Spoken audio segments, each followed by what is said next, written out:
Өлкәндәр һәм балалар арасында бәхәсле осрактар килеп туганда беренче адымда кем яһарга тиеш? Тормыш тәҗрибәһе туплаган өлкәндәрме, әллә яшьләр улларда уллай белергә тиешме? Һаумыгыз, бүген психик сәламәтлек турында һөйләшәбез. Эфирда интервью, студияда Гөлсемә Эштанова. Программабызның кунагы клиник психолог Зәлия Хаматова. Һаумыгыз. Зәлия Назировна, клиник психолог, ул ябай психологтан нимәһеннән аерыла? Клиник психолог психик тайпылыштар менән эшләй, һәм ябай психологтан ул норма, янәһеле психолог норма менән эшләгән кешеләр менән эшләй. Мәсәлән, анда аерылган осракта, я балалардан насар укый дип мөрәҗәгать итәләр. Клиник психолог ул ниндидер психик тайпылыштар менән эшләргә мәҗбүр. Мәсәлән, депрессия, борсылу, ниндидер фобиялар, я шәхес бозылуы, мисал, мәсәлән. Шундай осрактар менән эшләй. Һезнең тәҗрибәгездә буна ата-әсәләр һәм балалар арасындагы бәхәсле осрактар буенча мөрәҗәгать итүчеләр булганы бармы? Әлбәттә, мөрәҗәгать итүчеләр бик байтак. Һәм шуныһын әйтергә кирәк инде, күп осракта хәзер балалар үзләре мөрәҗәгать итә башланы. Сөнки ата-әсә арасындагы аңлашмаусанлык мәҗбүр итә. Ул тайпылыш дип ханаламы буна ата-әсәләр һәм балалар арасындагы шундый бәхәсле осрактар? Юк, ул тайпылыш түгел. Тайпылыш ул әгәр депрессияга эләккән бала булса, ул тайпылыш дип исәпләнә. Әгәр бала, мәсәлән, ата-әсә арасындагы һәм үзе арасындагы мөнәсәбәтте яхшыртырга теләй икән һәм ата-әсәһеннән мине аңлаһындар өчен килгәндә, ул норма дип атайбыз инде без аны. Буна һезгә килгәндәр арасында депрессияга бирелгәндәр бармы, әллә һезгә ниндидер улар юнәлтмә буенча киләме? Әлбәттә, күп осракта ошо депрессия дип әйтәбез, балалар үсмер вакытта килә. Һәм кайһы бер балалар килмәһә, ата-әсәләре мөрәҗәгать итә, ничек ошо бала менән әңгәмә башларга, калай итеп аның күңелен аскыстабырга, күңеленә ничек мөнәсәбәтләрде йылы итеп башларга дип мөрәҗәгать итәләр. Сөнки, мәсәлән, дөйем имтихандар биргәндә балалар дусар була депрессияга. Гомумән, Зәлия Назировна, балаларның яшендә ул бары тик үсмерлек осыры гына, ул көрсекле осыр түгел бит. Ундай осырлар байтак кына. 3 яшьтә бар. Юк, һәрбер осырга тиклем, һәрбер үзенчәлекле осыры була инде, вакыты була. Мәсәлән, яңа туган бала аваз килеп туа бит инде, һава һулай башлай һәм ата-әсәһенә өйрәнергә тиеш. Әсә карынында гына яткан бала һәм 3 яшьтә менә балалар предметка өйрәнәләр бит инде, һәрбер нимәне тотып карап, нимә ул, кайдан килеп сыга икән. Эсеме, һавыкмы, һәм ул кризиста мин үзем дип атайлар. Бөтен нәмәне үзләре башкарырга тырыша бит инде. Һәм менә 7 яшьлек балаларда кризис. Әле кисәгә генә йөргән балалар баксаһына бала бүген парта артында утырырга тиеш һәм иптәшләренә өйрәнеп, укытучыга өйрәнеп укып яда белергә тиеш бит инде. Ягъни бу шундай ниндидер бер физик үсеш менән бәйле. Психик үсеш менән бәйле. Һәрбер осырның үзенең психик һәм физиологик үзгәрешләре бар. Һәм тайпылышсыз да үтмәй ул вакыттар. Шу вакытынса мөрәҗәгать итәргә кирәк психологларга, ягъни башка белгечләргә, неврологларга. Буна бу бит бары тик 2 яшьлек бала, уның нимәһенә игътибар итәһең дә үтер әле, бит шуны үткәнбез дип кара, ул дөресме? Юк, бала менән һөйләшеп, күңелен күреп, нинди сәбәпләре бар икәнен асыкларга барыбер кирәк. Сөнки ошо сәбәпләр бәләкәйдән эш алып бармаһаң, алар үтә. Мәсәлән, үсмерлек осырында тагыла ниндирәк проблемаларга китерергә мөмкин? Әлбәттә, үсмерлек осырында гына түгел, ул йогынтыны өлкән яшьтәргә тиклемдә йогынтыһы зур. Сөнки балалыкта алган тәҗрибә ул безнең киләсәктә лә бик зур йогынты яһай бит инде, яшәгәнгә, үзеңнең балаларыңа ничек тәэсир итәһең? Димәк, тәэсир итә бала сактагы алган яралар, күңел яралары. Әлбәттә тәэсир итә, тәэсире зур. Һәм иң борсуганы инде менә үсмерлек осыры.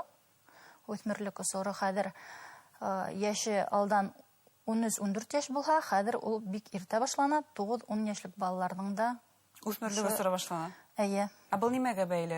Заман темпына бәйлеме? Бұл заман темпына ла бәйле, социаль яктан да караганда бәйле. Чөнки балалар бит инде өйдә генә үтмәй, алар мәктәпкә йөри, тышка сыгып йөри, интернет сектәрендә лә аралаша бит инде. Анда сиктәр юк. Әйе, интернетта сектор юк. Һәм шуга Әгәр күрә ата-әсә күзәтеп бармаһа вакытында. ата-әсә күзәтеп бармаһа, тайпылыштар ошондай барлыкка килә инде. Һәм өйдән сыгып китүләр менә ошо ата-әсә менән булган яман мөнәсәбәттәр этәргес булып тора. Балаңды аңлау кирәк. Ә бына кайбер балалар арасында гомумән бөтен балаларның да шулай көрсөкле осыры, яшьтәре, үсмерлек осыры, конфликттар, ниндидер бәхәсле осрактар ма үтәме ул? Әллә шыма гына үтеп китүе лә ихтималмы? Кайбер балалардан шыма гына үтеп китә ул, әлбәттә. Чөнки минем күзәтүемчә инде ата-әсә бәләкәйдән аралашкан гаиләләрдә, ул гаиләләр гореф-гадәттәре булган гаиләләр менә бәләкәйдән ниндидер мәктәп сараларына бергә катнашып йөргән балалар менән, әңгәмәләшкән балалар менән андый осрактар һирәк, ягъни булмаган осрактар да бар. Ягъни гаилә традицияләре булганда балалар ундай конфликт бармай. Әйе, балаларның ынтылышын күреп, ыңгай ярдәм итешеп барганда, шундый осрактар әдрәк. Ә темпераментына бәйле түгелме был баланың? Темпераментын бәйләргә мөмкин, ләкин гаиләнең стиль воспитания дип әйтәбез инде, бала үстерү стильдәре йогынтыны яһай инде үзенчә. Нык йогынты яһай. Мәсәлән, гиперопека дип әйтәбез. Гиперопека яки гипоопека бар бит инде, мәсәлән, теге бик тә игътибар итеп бирмәгән осрактар. Я нык игътибар итеп баланың артык көпәүләгән осрактар. Зәрә Назаровна, бына һез һоңгы елларда нимә күзәтәһегез? Һез әйттегез, үсмерләр мөрәҗәгать итә дидек. Димәк, психологка ярдәм һорап бару мәдәнияте барыбер үсә безнең җәмгыятьтә.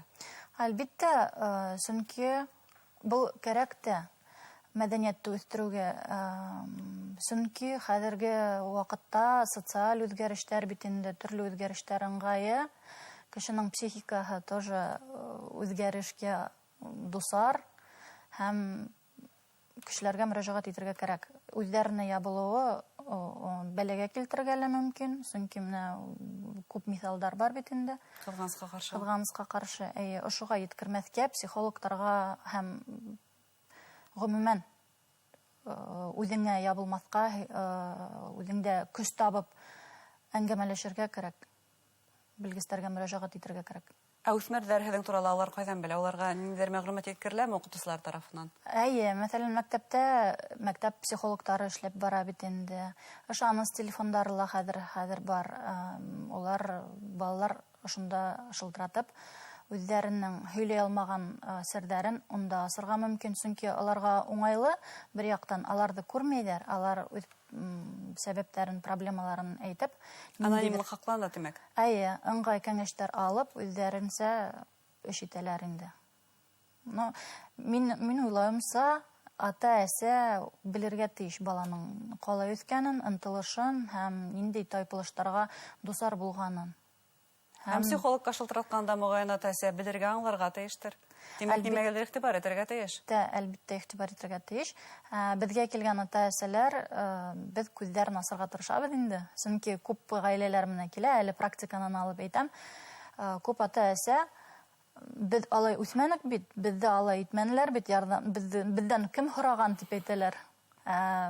Ысынында ла һорарга кирәк. Бу ысынлап та шулаймы? Әллә өлкәндәр үзләренең үсмер сорын, бала сактарын онытканмы?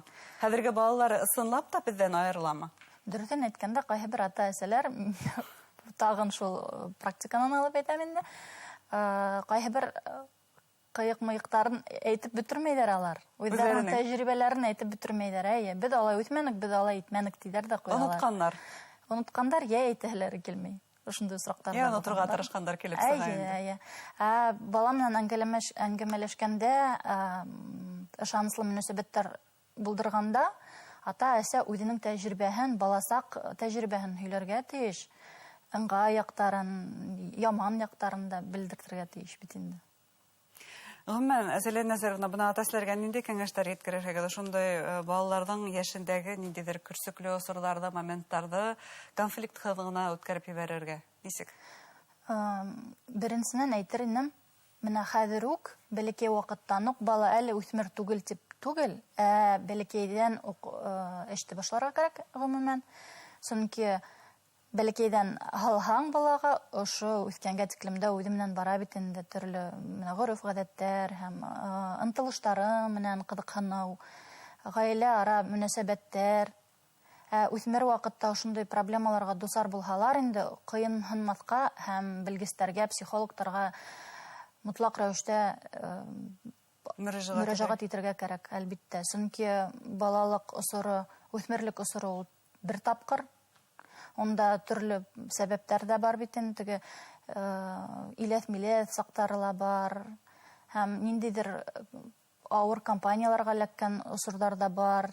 Балаға ниһайәт поддержка кәрәк. Ярҙам кәрәк. Ярҙам кәрәк, аңлау кәрәк.